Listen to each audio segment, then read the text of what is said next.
पर्यटन या धड्याच्या पुढच्या विभागामध्ये आता आपण प्रवेश करतो. चला तर आपण आता बघतोय की शहरी जीवनशैलीमध्ये काही बदल म्हणून लोकांनी शेतात जाऊन राहणं आणि शेतकऱ्यांकडून सशुल्क पाहुणचार स्वीकारणं यांचा कृषी पर्यटनामध्ये समावेश होतो. म्हणजे शहरी लोक काही ग्रामीण भागात जाऊन तिथं शेतकऱ्यांच्या घरामध्ये त्यांना एक शुल्क विशिष्ट देऊन तिथे राहून त्यांचं राहणीमान कसं कसं आहे त्याच्यामध्ये ते थोडस 2 किंवा 3 दिवस राहणं. आता महाराष्ट्रामधल्या पुणे आणि कोल्हापूर या जिल्ह्यामध्ये कृषी पर्यटनासाठी उत्तम अशी पर्यटन स्थळं विकसित झालेली आहेत. आणि चित्रपट पर्यटन हा पर्यटनाचा एक नवीनच प्रकार आहे. बघूया आपण. ज्या ठिकाणी चित्रपटांचं चित्रीकरण केलं जातं तेथे येणाऱ्या लोकांची गर्दी पाहता आता चित्रपट पर्यटन संकल्पना ही पुढे आलेली आहे. मग त्याच्याकरिता काय करतात तर चित्रकरणीच्या वेळी म्हणजे जेव्हा ज्यावेळेस ते चित्रीकरण होईल त्या ठिकाणी पर्यटकांना आकर्षित करण्यासाठी विविध सेवा सुविधा या पुरवण्यात येतात. उदाहरणार्थ मुंबईची चित्रनगरी, रामोजी फिल्म सिटी इत्यादी. आणि कोकणातील तारकर्ली हे ठिकाण समुद्र तळ आणि तिथली जीवसृष्टी पाहण्यासाठी प्रसिद्ध आहे. आणि या ठिकाणी पर्यटकांना स्नॉर्कलिंग आणि स्कुबा ड्रायव्हिंग करण्याची सोय आहे.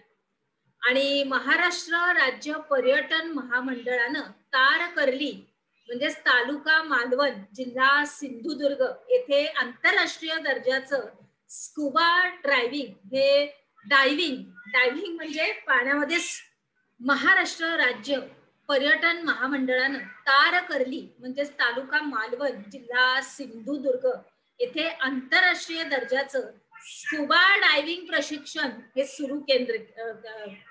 केंद्र सुरू केलेलं आहे.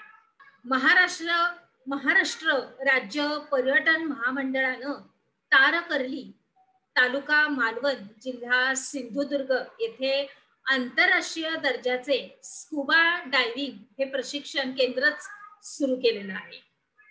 पुढे बघूया भारतातील पर्यटन विकासाचं महत्व. तर भारत देश हा निसर्गदृष्ट्या आणि सामाजिक दृष्ट्या वैविध्यपूर्ण असा एक आहे. आपला भारत देश हा निसर्गाच्या दृष्टीने आणि सामाजिक दृष्टीने एक वैविध्यपूर्ण असा आहे. बरोबर. येथे पर्यटन व्यवसायाला भरपूर वाव आहे. भारतामधली निसर्ग समृद्धता, आकर्षक भूदृश्य, हिमालयासारखे उत्तुंग पर्वत, त्याच्यानंतर रमणीय सागर किनारे पर्यटकांना काय करतात तर ते आकर्षित करतात.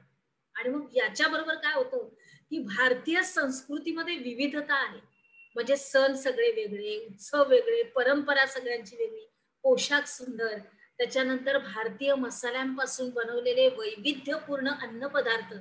तोंडाला पाणी सुटलं. म्हणजे पर्यटन स्थळामध्ये जाताना आपल्याला या सगळ्या गोष्टींचा आनंद मिळतो. म्हणजे वेगळ्या वेगळ्या आपल्याला अन्न पदार्थ खायला भेटतात. बरोबर.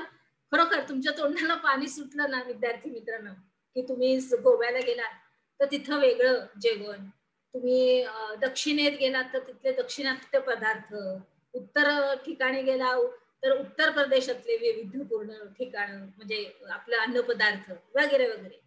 मग आता आणि भारतीयांचं सौजन्यपूर्ण आदरातिथ्य याच्यामुळे पर्यटनासाठी भारतात खूप संधी आहे. कारण आपल्या भारतामध्ये आहे अतिथी देवो भव. म्हणजेच काय तर आदरातिथ्य आपण आपला भारत देश खूप छान रीतीने करतो. खरोखरच आपल्या भारत देशाबद्दल आपल्याला ह्या गोष्टीचा खूप खूप अभिमान आहे. बरोबर की नाही. पुढे जाऊया. पर्यटन व आर्थिक विकास. पर्यटन विकासातून भारतीय अर्थव्यवस्थेला मोठा फायदा होतो. मग पर्यटनातून उपहारगृह, दुकानं, वाहतूक व्यवस्था, मनोरंजनाचे ठिकाणं इत्यादी घटकांचा हा विकासच होतो. आणि मग हा अर्थव्यवस्थेस आपल्याला खूप फायदा करून देतो. बरोबर. पुढे जाऊया. त्याचबरोबर पायाभूत सुविधांचा विकास सुद्धा होतो, रोजगार निर्मिती सुद्धा होते आणि यातूनच आपल्या देशाच्या अर्थव्यवस्थेला अप्रत्यक्ष फायदा होतो. आणि पर्यटन हे आर्थिक विकासामध्ये अतिशय महत्वाची भूमिका बजावतं. म्हणून पर्यटन हा एक अदृश्य व्यापार आहे. काय आहे. अदृश्य व्यापार. मग पर्यटन व पर्यावरणीय विकास, तर पर्यावरणीय विकासासाठी पर्यटन हे उपयुक्त ठरतं. मग पर्यटन उद्योगाच्या गरजेमधूनच नैसर्गिक ठिकाणं, अभयारण्य, राष्ट्रीय उद्यान यांचा विकास करण्यासाठी शासनाकडून आर्थिक गुंतवणूक ही केली जाते. मग त्याप्रमाणे पर्यावरणपूरक पर्यटन या संकल्पनेमुळे पर्यावरणाची आपल्या पूर्णपणे योग्य ती काळजी घेऊन पर्यटन स्थळांचा विकास केला जातो.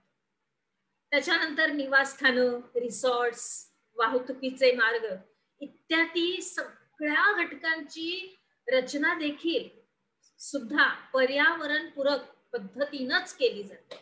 आणि या विकासामध्ये वीज आहे, पाणी यांचा काळजीपूर्वक वापर केला जातो. काय केला जातो? काळजीपूर्वक वापर.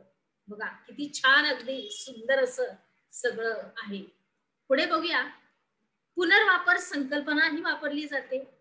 आणि मग पर्यावरणाची नैसर्गिक स्थिती राखून पर्यटन विकास हे केले जातात. आलं लक्षात? तर आता पुढचा मुद्दा आपण स्पष्ट करूया, पर्यटन आणि आरोग्य. तर भारतामध्ये काही पर्यटक हे आरोग्य सुविधा देण्यासाठी येतात, घेण्यासाठी. आपला भारत देश ही सुविधा देतो, आरोग्य सुविधा, आणि त्या आरोग्य सुविधा घेण्यासाठी काही पर्यटक येतात. तर ते येथील पर्यटन स्थळांना भेटी देण्याबरोबरच भारतीय आयुर्वेद आहे, योगशास्त्र आहे, प्राणायाम आहे, यातून शारीरिक सुदृढता संपूर्णपणे आणि मनशांती मिळावी हा यामागचा हेतू असतो.